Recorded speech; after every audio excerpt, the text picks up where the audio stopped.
1918 m. vasario 16 d. Valstybės taryba paskelbė Lietuvos nepriklausomybės aktą. Sunkiomis dar vokiečių okupacijos sąlygomis 1918 m. lapkritį pradėta formuoti pirmoji Lietuvos vyriausybė. Ministras pirmininkas Augustinas Voldemaras 1918 m. lapkričio 11 d. Žemės ūkio ir valstybės turto ministru paskyrė agronomą Juozą Tubelį.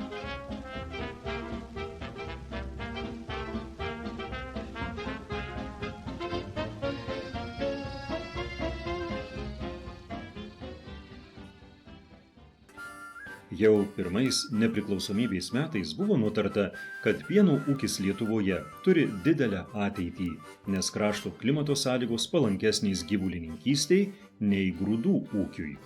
Todėl be grūdų ūkio stengtasi išplėsti gyvulininkystės šakas. Organizuotos pieno perdirbimo bendrovės, teiktos pašalpos ir paskolos pieninių statybai.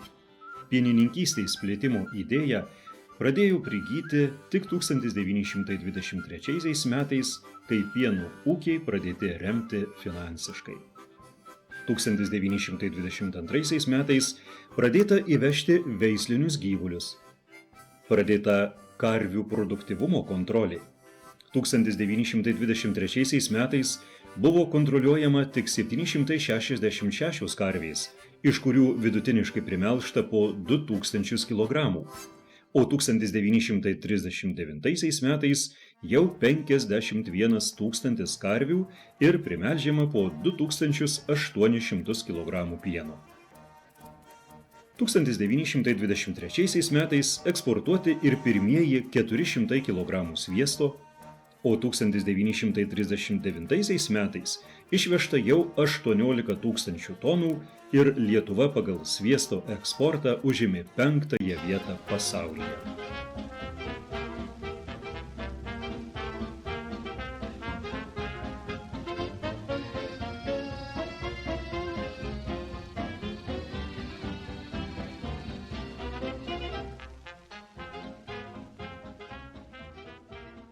Vyriausybė, skatindama bekonų auginimą, rėmė skerdyklų, šaldytuvų statybą, tai paskatino kiaulių auginimą. Seniau nežymus kiaulių ir kiaulienos eksportas ėmė greit augti,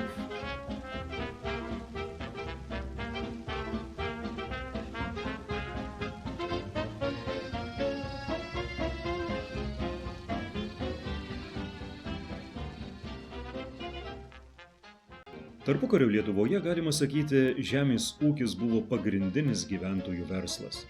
Jo buvo užsiėmę apie 76–80% gyventojų. Lietuvos užsienio prekyboje dominavo žemės ūkio produktai.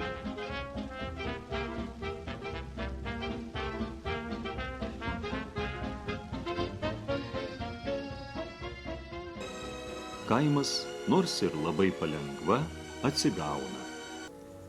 Žemės ūkio ministerija rūpinosi žemės ūkio gamybą, mokslo ir technikos pažanga, tiekimu, melioracija, žemėtvarka, sėklininkyste, veterinarija ir veislininkyste, organizavo ir kontroliavo partijos ir vyriausybės nutarimų įgyvendinimą.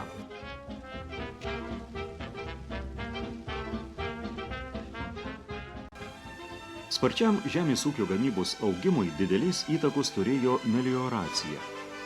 Per 30 metų iki 1990-ųjų drenažu nusausinta apie 3 milijonai hektarų. Melioruojant žemę kartu kalkinamos rūgščios dirvos, įsėjamos kultūriniais pievos ir ganyklos, įrengiami tvenkiniai, ūkių laukuose nutiesta 17,5 tūkstančio kilometrų kelių. Dalis upelių tapo ištiesintais grioviais, nyko vienkiemiai, augo naujos gyvenvietės.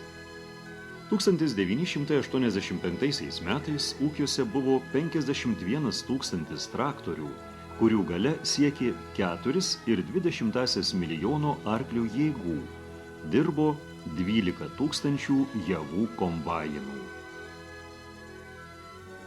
Gyvulių veislių genetiniam potencialui didinti į Lietuvą iš Danijos, Olandijos ir kitų šalių 1960–1990 metais įvežta daugiau kaip 5000 didelės vertės veislinių gyvulių. 9-ojo dešimtmečio pabaigoje į Uzbekiją, Kazachiją, Rusiją ir kitas buvusios Sąjungos respublikas kasmet buvo parduodama daugiau kaip po 50 000 veislinių gyvulių prieauglio. Nepasotinama rytų rinka ir pagerėjusios ekonominės sąlygos skatino žemės ūkio produkcijos gamybą. 9-ojo dešimtmečio pabaigoje buvo superkama beveik 3 milijonai tonų pieno, arba 6 kartus daugiau nei 1939 metais.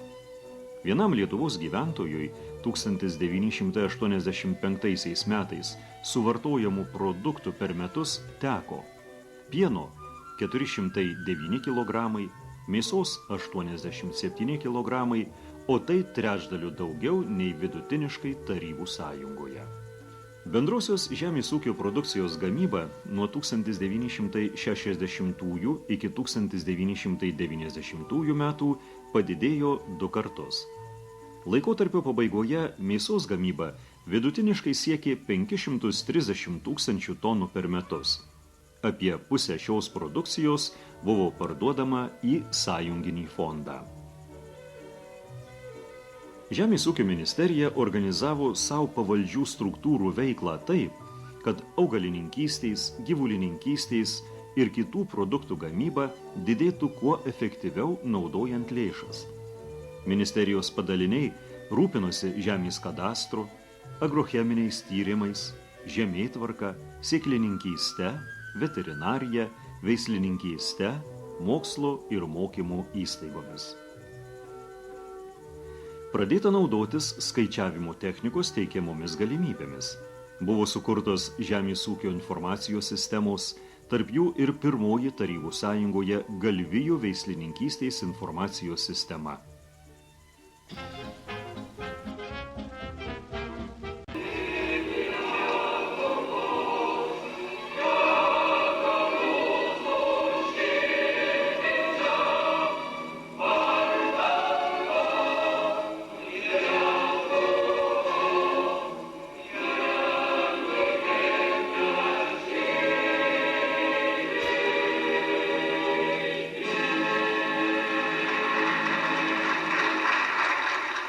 Tai vyko 1990 m.